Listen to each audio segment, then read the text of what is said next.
कल के कथा क्रम में हम लोग गुरुदेव भगवान विश्वामित्र जी के संग में राम लक्ष्मण मुनिगण प्रभु को मिथिला में विश्राम कर आए थे। मिथिला भक्ति भूमि है।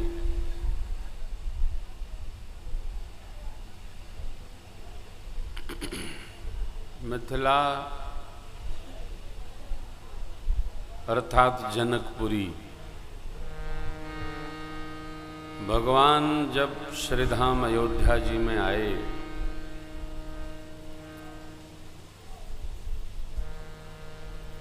तो मां के लिए उन्होंने मिथिला क्षेत्र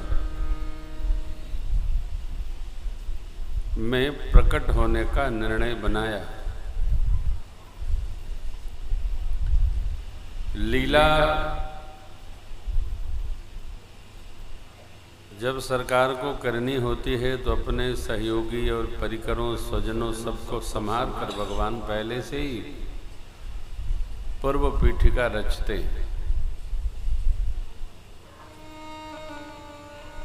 मिथिला आनंदपुरी है,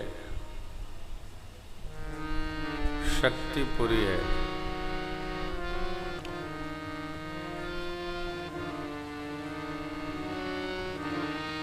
महाराज जी संकल्प में इस क्षेत्र का क्या नाम बोलते हैं?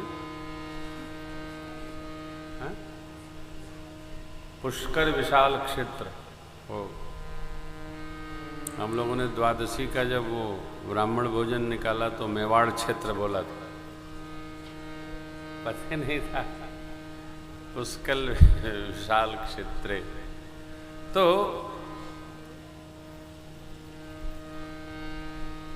देश में अनेक क्षेत्र हैं और कुल मिला के यह भारतवर्ष आर्यावर्त अर्थात श्रेष्ठ जनों का वर्त, श्रेष्ठ जनों का क्षेत्र है। भारत खंडे आर्यावर्तैक देशांतर्गते पुष्कर विशाल क्षेत्रे ज्येष्ठ मासे अमुक अमुक।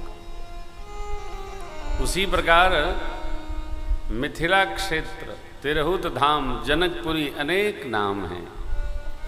महाराज विदेहराज है। विदेहराज का अर्थ ये होता है कि शरीर तो आपको दिखेगा, उनको शरीर का भी भान नहीं रहता है। ऐसी संपूर्ण साधना जनकपुर के जो राजा लोग होते हैं उनके जीवन में उपस्थित होती है। हमारे एक बड़े ही अभिन्न हैं श्रीमान सुशांत जी। जनकपुर सीतामढ़ी में माँ भगवती जानकी अम्बा का बड़ा विशाल एक मंदिर निर्माण की योजना बनाए हैं और भगवान ने चाहा तो कार्य रूप में आपको दर्शनार्थ प्राप्त होगी। अभी जब मिथिला की चर्चा करते हैं तो उनका संदेश अवश्य आता है। बड़ा विराट स्वरूप बनाया, न जाने और 400-800 कितने करोड़ का प्रोजेक्ट है। अभी आजकल इस समय कलिकाल के इस प्रथम चरण में मंदिरों की, धर्म क्षेत्रों की,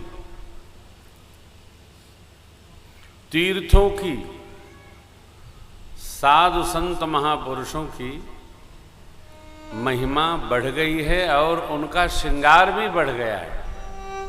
कोई कहीं बना रहा है, कोई कहीं बना रहा है, कोई कहीं बना रहा है।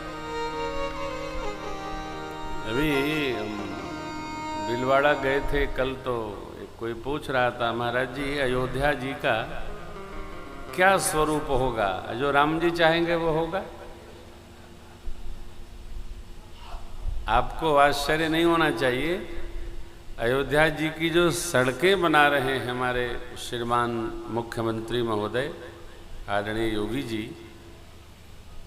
ये जो बीच रास्ता अयोध्या जी का, सरकार आप तो गए हैं, जो श्रृंगार हाट वाला सरजू तट तक रास्ता है ना, वो जितना ये भैया लोग बैठे हैं इतना चौड़ा हो गया है।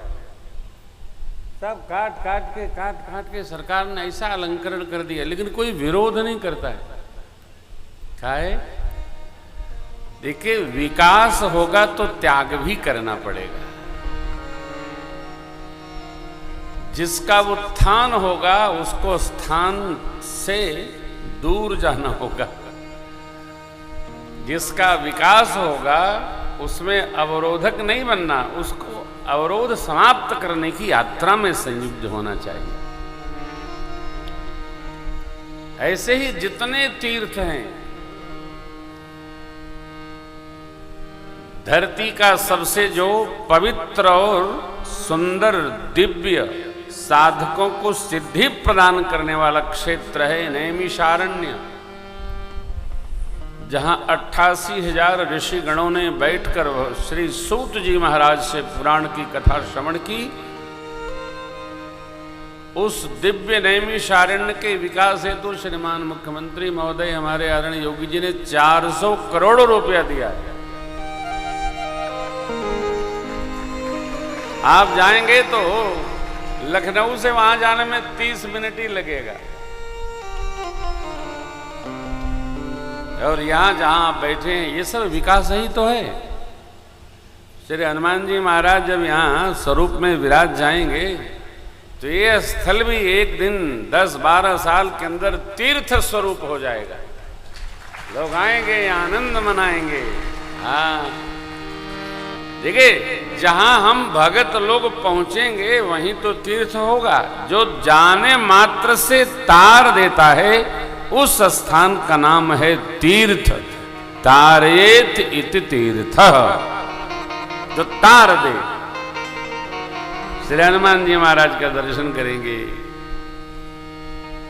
प्रतिवर्ष कुछ न कुछ घुट चलता रहेगा, भगवान नाम संकीर्तन चलता रहेगा, दर्शन चलता रहेगा। आहा, क्या बात।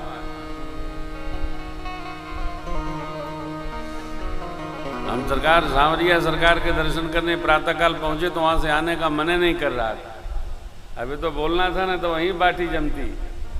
क्या आनंद आया। हाँ, अद्भुत। श्री महाराज जी ने हमारे श्री हनुमान जी महाराज का दिव्य स्वरूप बनाया है। हनुमान जी महाराज आनंद में लेटे हैं। सुनाया उनको हनुमानाष्टक मैंने, बाल समय रवि भक्ष लियो तब तीन लोक भयो ताहि सोत्रास भयो जग को यह संकट काहू सुजातन तारो देवनयान करी विनती तब छाड़ दियो रवि कष्ट निवारो को नहीं जानत है जग में कभी संकट गोचर। तो मिथिला में सरकार का भैया के संग में गुरुदेव के सानिध्य में प्रवेश हुआ है। जय जय। और जितने लोगों ने दर्शन किया, राम लक्ष्मण प्रभु के सखियां, मित्र लोग, सबके मन में एक भाव उपस्थित हो गया।